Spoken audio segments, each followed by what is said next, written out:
Sorry about the rush there. Before we take our break, some of you know that I've been working on a book with a team of editors for quite some time, working hard, trying to produce something worth publishing. And I asked Dr. Renihan to stay up here when we present this book. And I'm going to ask Ron Baines to come up, who's one of the editors, really worked hard, did a fine job to help us, to help Reformed Baptist Academic Press, RBAP, present its newest title.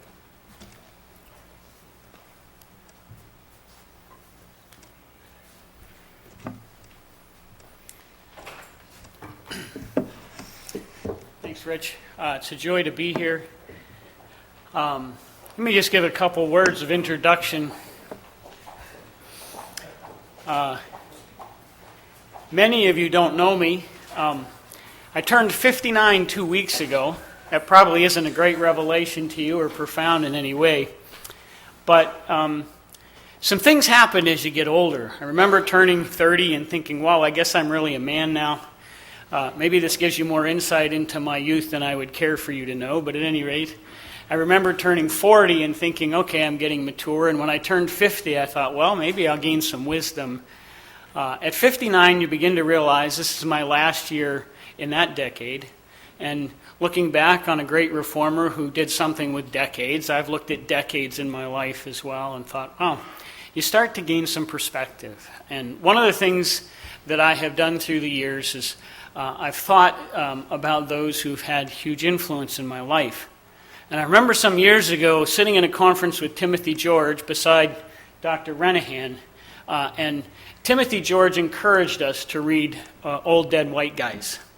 And as I've thought through, what have been the great influences in my life, certainly some of those old dead white guys have been the great influences in my life. Men like John Calvin and Jonathan Edwards, as just two of them.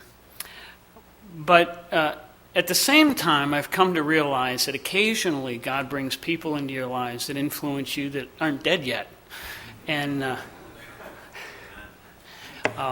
about 20 years ago, in a small church in western Massachusetts, struggling as a pastor, hadn't yet quite bumped into what it meant to be a Reformed Baptist. I thought I was Reformed. I knew what tulip meant, and I'm not good with flowers, so I had a better understanding of that from some perspectives. But the Lord in His providence brought me into the circles of Dr. Renihan.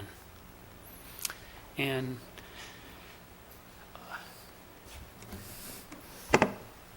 he's still alive. And he's still alive. Wow, that's amazing. I mean, I can still remember taking Baptist history under Dr. Renihan the first time he taught it. And I remember sitting at lunch one time during that coursework, having lunch under a tree in Massachusetts, and Jim saying to me, Ron, you need to come meet some of my friends. And he invited me to come to my first RBMS conference. It was before ARBCA. It's where I met some of you men for the first time. And I remember going home and saying to my wife, I really have found a home. And I remember sitting under, seems like Jim and I did a lot of sitting together, sitting under a tree in his backyard sipping tea as it became obvious that the association, the new kind of fledgling association of Reformed Baptist churches, was being invited to establish an institute to cooperate with the campus of Westminster Seminary in training our young men for gospel ministry. And Jim saying, Ron, they've asked me to consider taking the position. What do you think I should do? And I was conflicted because he'd become one of my dearest friends. He was only an hour away. And I said, Jim, in God's providence, you got to go. You've got to go. And God in His providence led him. Now, it's one thing to have a man who has been a dear friend, a brother in the ministry, a confidant. But I have to say to you men today, I know of no man alive or dead, who's had a greater influence in my life. In understanding the Scriptures, he introduced me to the confession. He's taught me so many things. Only the Lord can keep a number on them. But it's more than me, because as I've gotten to know Jim and I've gotten to know many of you, it's the truth with respect to him as well. He's a man who has a tremendous heart for the gospel, a tremendous heart for our churches, not just his own, and who has been used of God on several continents to teach the truths of Scripture. Well, why do I tell you that? Well, a few weeks ago I turned 59. I think I told you that already. But a few weeks ago he turned 60. And the work that Rich has been pointing to, we've actually been working on a couple of volumes together, certainly one that you will get, but one that we wanted to make a special presentation of here today, is a book we have titled By Common Confession.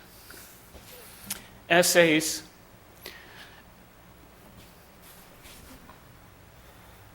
Please come. Essays in honor of James M. Renihan. A number of his friends